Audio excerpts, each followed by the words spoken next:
Hey everyone, it's Scoop Jeff with your WGON morning traffic weekend update. As you can see, things are running pretty smoothly here at the intersection. That is until you get in the vicinity of the Monroeville Mall district, and then things get to be a bit backed up. So we thought we'd go over and see what's going on. Our exclusive sources on the ground tell us that it's Living Dead Weekend 2026, and this year's event will be bittersweet, as it may very well be the last one to ever take place at the Monroeville Mall, as it's currently scheduled for demolition sometime early next year. And yes, the site of George Romero's 1978 zombie classic Dawn of the Dead may soon find its way onto the graveyard of history, barring a last-minute miracle or resurrection of fate.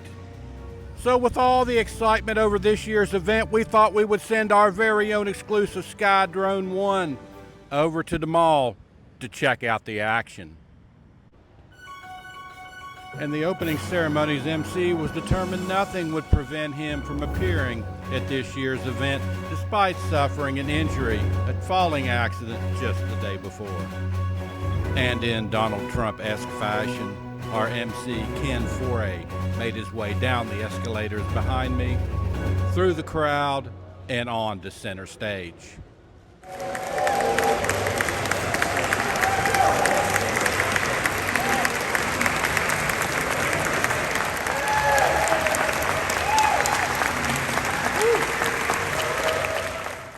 And perhaps the opening day highlight was a cast and crew reunion at the George Romero bust, which is stationed right behind me.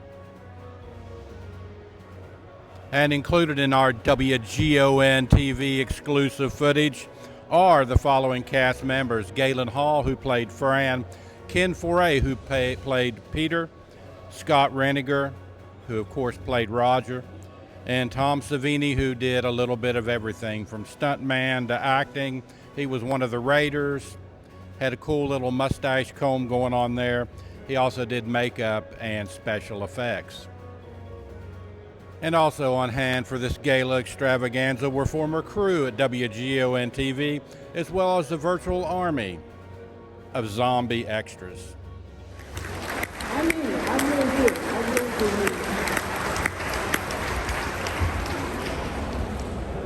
Based on the time that they And then your cousin, Jim, let me make sure I say it right, Jim Balawaja. All right. With some time off from my hectic schedule as a WGON news reporter, I've had a chance to reflect on my 2 days covering the 2026 Living Dead weekend. I was able to stay until Saturday, and then sadly about 3 o'clock, I was off to another assignment. With the legendary Monroeville Mall now scheduled for demolition, what memories did I take away from this year's event? The movie, the mall, the event itself, they're all about relationships, and this was the perfect place to reunite and relive them one last time. Assembled together were many of the cast, crew, and extra who helped mold and shape Romero's 1978 classic. I felt fortunate and blessed that I was able to meet some of them. What role would I have played if I'd been in the 1978 movie? Well, back in those days, I think I would have been a pretty good zombie. However, upon a more mature reflection, I think I might have been cast as one of the Johnstown Rednecks, assisting the National Guard in shooting up zombies, largely due to my later military service and ability to shoot an M16A1 semi-automatic weapon, as well as light anti-tank weaponry. So I stopped by to have an Iron City beer and relive some of those memories. Next up, I answer the compelling question, is there really life after Dawn of the Dead? Will two zombies from the movie prove that there is? So meet John and Denise Kiss, They were both zombies in the movie, making multiple appearances. John gave up a potential baseball career with the Montreal Expos in order to take a pie in the face in the movie, and Denise took one in the kisser from Ken Foree as he decides to flee the mall leading up to the last scene and head off in the helicopter. And yes, there was life after Dawn of the Dead for John and Denise Kiss. And here's proof. Their son, Spawn of the Dead, who was on hand to celebrate the event. And next up, this girl took a bullet or two from Ken Foree and she lived to tell about it. Why? Because you just can't keep a good zombie down.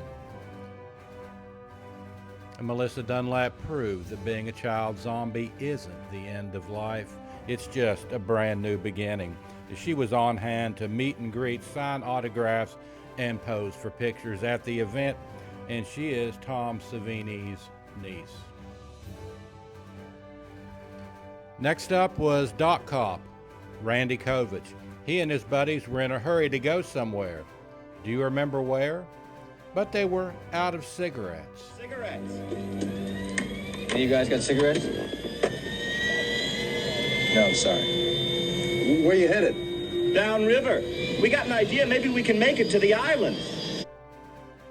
And today, Randy's still in a hurry as he was heading off for a band gig. But he stuck around long enough to share some memories and pose for a picture or two. But he was still all out of cigarettes. So I suppose that some things never change. And finally, I got to meet Chris, who, like Melissa Dunlap, was a child zombie. He's the one wearing the Pitt Panther shirt towards the end of the movie. Well, Chris had some issues, medical issues later in life, and eventually lost his his left leg below the knee. He needed some help in his recovery, and another cast member from Dawn of the Dead came to provide assistance. And yes, that former cast member was John Kiss. Now a nurse specializing in critical wound care, he was there to help Chris in his recovery. And if I'm not right, or if I am right, one of the two, I don't think that either of them actually knew at the time that they met that the other was also in the movie with them. So as you can see, almost 50 years later, old zombies still looking out for one another. Well, folks, these are just some of the memories that I had from Living Dead Weekend 2026, the last one for the Monroeville Mall. Tell me, what memories do you have? And think about it, and if you could, drop those in the comments and let me know. And until next time, until my next video, this is Scoop Jeff signing off from WGON Traffic. Happy travels, everyone, till we meet again.